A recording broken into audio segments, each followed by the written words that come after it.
नमः शिवाय.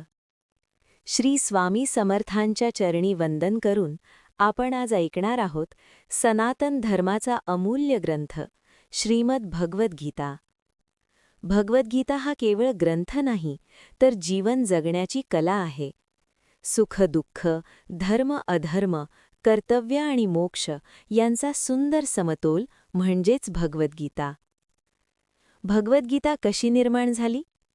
भगवद्गीतेचा जन्म झाला कुरुक्षेत्राच्या रणांगणावर. एकीकडे पांडव, दुसरीकडे कौरव, समोर युद्ध आणि युद्ध सुरू होण्याआधी एक महान संवाद घडला. हा संवाद झाला भगवान श्रीकृष्ण आणि अर्जुन यांच्यात. रणभूमीवर उभा असलेला अर्जुन आपल्या स्वकीयांना पाहून कर्तव्य आणि ममत्व यामध्ये गोंधळून गेला. त्याचवेळी भगवान श्रीकृष्णांनी दिलेले दिव्य उपदेश म्हणजेच श्रीमद भगवद्गीता. भगवद्गीता कोणी लिहिली?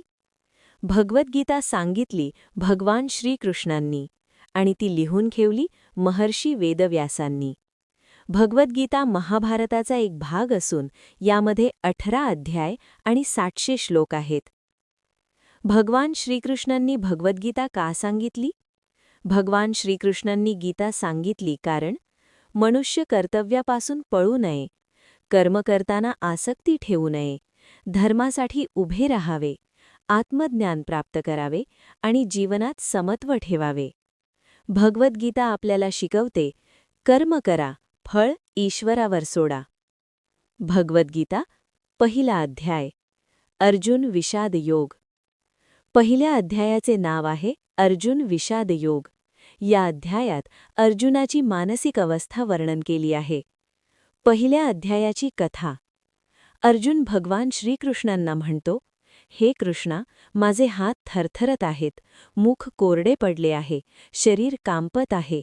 तो म्हणतो, समोर उभे आहेत माझे गुरु, माझे आजोबा, माझे बंधू बांधव. यांना मारून राज्य मिळवण्यात मला काहीही आनंद नाही. अर्जुनाला वाटते, युद्ध केल्याने पाप होईल, कुळनाश होईल, धर्म नष्ट होईल. अशा प्रकारे अर्जुन विषादात म्हणजेच नैराश्यात जातो आणि धनुष्य खाली ठेवतो.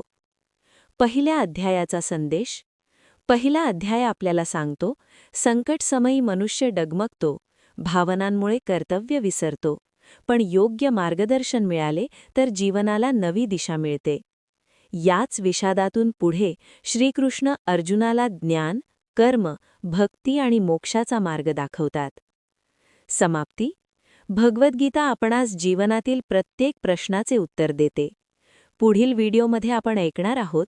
व्हिडिओ आवडला असेल तर लाईक करा, चॅनल श्री स्वामी समर्थला सबस्क्राईब करा आणि भगवद्गीतेचे हे अमृत सर्वांपर्यंत पोहोचवा. श्री स्वामी समर्थ कृपा सदैव आपल्यावर राहो. श्रीमद भगवद्गीता प्रथम अध्याय, अर्जुन विषाद योग. श्री स्वामी समर्थ.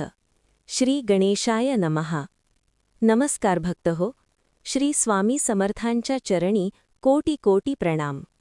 आज आपण ऐकणार आहोत श्रीमद भगवद्गीतेचा पहिला अध्याय, अर्जुन विषाद योग. हा अध्याय केवळ युद्धाची कथा नाही, तर मानवी मनातील संघर्ष, संभ्रम आणि दुःख यांचे अत्यंत जिवंत चित्रण आहे. भगवद्गीतेची पार्श्वभूमी.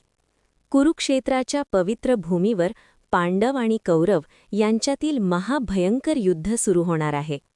एका बाजूला धर्म, सत्य आणि न्याय, तर दुसऱ्या बाजूला अहंकार, लोभ आणि अधर्म. या युद्धाच्या मध्यभागी उभा आहे महान धनुर्धर अर्जुन आणि त्याचा सारथी आहे परब्रह्म श्रीकृष्ण. धृतराष्ट्राची शंका. अंधराज धृतराष्ट्र संजयाला विचारतो, हे संजया, धर्मभूमी कुरुक्षेत्रात जमलेल्या माझ्या आणि पांडवाच्या पुत्रांनी काय केले? संजय दिव्यदृष्टीने युद्धभूमीचे वर्णन करतो. अर्जुनाची मनस्थिती.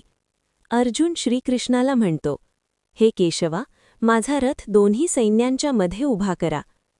जेव्हा अर्जुन आपल्या समोर पाहतो तेव्हा त्याला दिसतात आपले गुरु द्रोणाचार्य, पितामह भीष्म, आप्तेष्ठ, मामा, भाऊ, मित्र, आपलेच रक्ताचे नातेवाईक.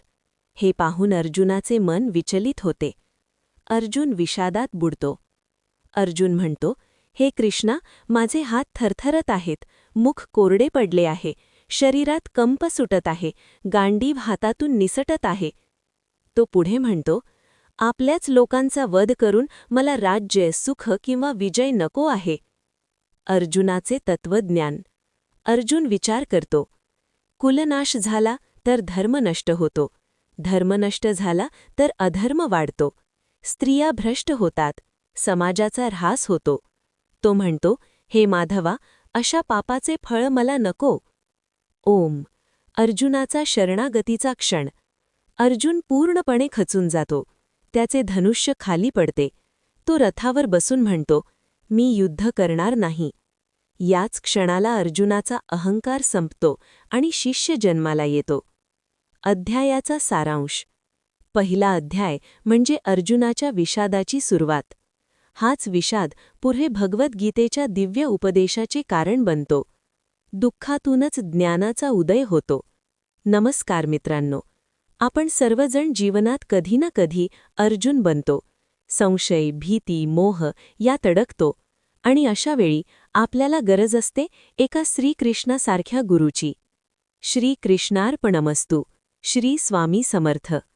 जर तुम्हाला हा अध्याय आवडला असेल तर व्हिडिओला लाईक, शेअर आणि सबस्क्राईब नक्की करा. पुढील भागात आपण ऐकू दुसरा अध्याय, सांख्ययोग.